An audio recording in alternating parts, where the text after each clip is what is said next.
Hey everyone, welcome 8th graders to today's Explainer.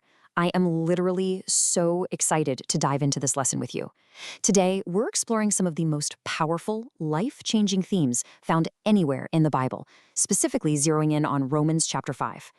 We're going to talk about real peace, an ultimate rescue mission, and a bridge that changes absolutely everything. So grab those notebooks, put away the distractions, and let's just jump right in. I want you to really think about this for a second. What does it actually feel like to be at true peace? Just imagine that heavy, exhausting feeling of being in a bitter conflict. Maybe you've had a massive feud with a good friend, or you've been carrying around this huge, heavy weight of guilt or anxiety. You know that horrible knot in your stomach? That constant tension? Now, contrast that with the profound, refreshing relief of things finally being made right. Think of that huge, deep breath you take when a fight is finally over and everything is completely forgiven. Well, that is the exact kind of peace we are talking about today, but on a massive, eternal scale. And that brings us directly to our memory verse for the day. Romans 5:1 says, "Therefore, having been justified by faith, we have peace with God through our Lord Jesus Christ." This one single sentence, it's the absolute foundation of our entire lesson today. It tells us that securing this ultimate perfect peace isn't about working harder or trying to be perfect. No, it's about something called faith, and it comes entirely through Jesus. Let's move into our first major section, the search for peace. Now, this kind of peace isn't just some fleeting emotion. It's not just feeling chill on a Friday afternoon when your homework is finally done. According to Romans 5, this peace is an actual permanent change in our relationship status with God. But to understand this, we have to look at a very important theological word, and that word is justified. Being justified means being made right with God through faith. Think of a courtroom, okay? Imagine you're standing before a judge and you are 100% guilty of a crime that carries a massive penalty, a penalty you could never, ever afford to pay. Well, to be justified means the judge completely strikes the record clean and declares you totally right in the eyes of the law. Not because you didn't do it, but because someone else stepped in and paid your penalty for you. So I want to pause for a little Socratic moment here. What does it actually mean to have peace with God through Jesus Christ? Think about what it means to be separated by sin. Sin is that rebellion, right? That turning away from God, and it completely shatters our relationship with Him. Having peace means that shattered relationship is repaired. The war is officially over. Through Jesus, people who are completely separated from God by sin are brought right back into a restored, loving relationship with Him. All right, moving to section 2, the ultimate act of love. So how did this incredible peace actually get accomplished? Like, how does a broken, sinful humanity get made right with a perfect, holy God? Well, Paul explains this perfectly in our bonus verse for the day, Romans 5:8. He writes, "But God demonstrates His own love toward us in that while we were still sinners, Christ died for us." Guys, this is one of the most famous verses in the entire Bible, and for really good reason. It highlights the absolutely shocking reality of God's timing and His incredible grace. Just think about the massive contrast here.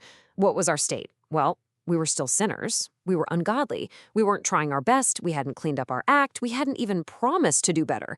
But look at God's action in response. Christ died for us. He demonstrated His love right then and there. The absolutely crucial point here is that God didn't wait for us to be perfect. He stepped in while we were at our absolute worst. Let's look at section 3, the bridge to God. To really help us wrap our minds around these massive, kind of abstract spiritual truths, I want you to imagine a terrifying, bottomless canyon. Over on one side is humanity, completely separated by sin. And here's the thing, we cannot jump across this canyon. There is literally no amount of good grades or being nice to your siblings or even going to church that can build a bridge long enough to cross it. But Jesus Christ, He is the bridge.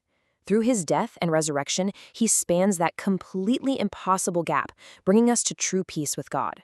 So we walk across that bridge entirely supported by Jesus, stepping out of our separation and right into peace. And when you cross that bridge, you experience reconciliation. What's that?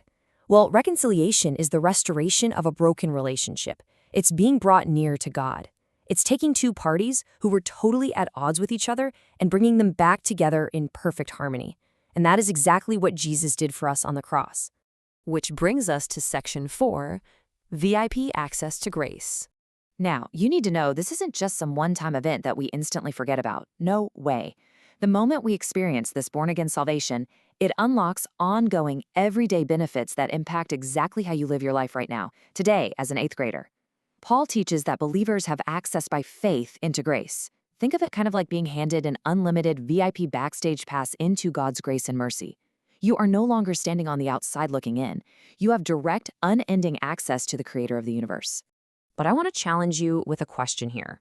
Why do believers even need access to God's grace and mercy after being born again? I mean, isn't being saved enough? Well, the honest truth is that salvation is just the beginning of your spiritual journey. It's not the end. You still have to live in a difficult world. You're still going to face temptations, really hard days at school, frustrations with your friends, and moments of serious doubt. And that is exactly why we need this VIP access. This grace acts just like a massive spiritual bank account that you can draw from every single day.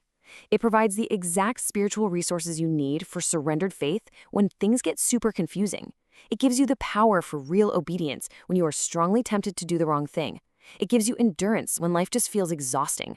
Ultimately, this grace gives you absolutely everything you need for living a life that truly pleases the Father. Okay, Section 5, Living a Reconciled Life. So, what does this actually look like in practice? How should being reconciled with God lead believers to live on, say, just an ordinary Tuesday? Look, if someone literally saved your life by sacrificing their own, how would you live in response to that massive gift? You wouldn't just shrug your shoulders and walk away, right? No, it would change the entire trajectory of your life. Listen, reconciliation should never, ever lead to careless living. Having grace doesn't mean we can just sin all we want simply because we know God is going to forgive us anyway. Definitely not. A true understanding of God's love leads instead to deep thankfulness, to surrendered obedience, and to a life that fiercely honors the God who brought us near to him. Your obedience isn't driven by fear anymore. It's driven by overflowing gratitude. And that brings us to our final section, the godly learner's path. We really need to connect this deep theological lesson directly to your everyday academic journey here at HeroesMart Academy. Take a look at Romans 8:6-7. It says, "For to be carnally minded is death, but to be spiritually minded is life and peace." If we want to experience the true peace we've been discussing today, it requires keeping our minds spiritually focused. And yes, that absolutely includes when you are studying math, science, history, or literature.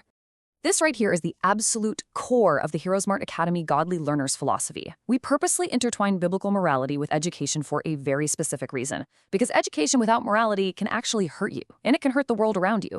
Think about it for a second. Some of the most destructive people in all of history were brilliantly smart, but they totally lacked godly wisdom. Raw intelligence without God is actually really dangerous. Knowledge and intelligence shouldn't just make you a more capable person. They must help you make wise, God-honoring choices. True wisdom is knowing exactly how to use your intelligence righteously. So, I want to leave you with this final provocative challenge as you log off today. Pursue academic excellence, for sure, but do it while keeping your mind centered on God, on truth, and on wisdom. Don't settle for just being smart. Be wise. Remember that incredible bridge Jesus built for you. Live every day out of a place of deep thankfulness, and let the peace of God completely rule your mind. So, the question you really have to answer today is this.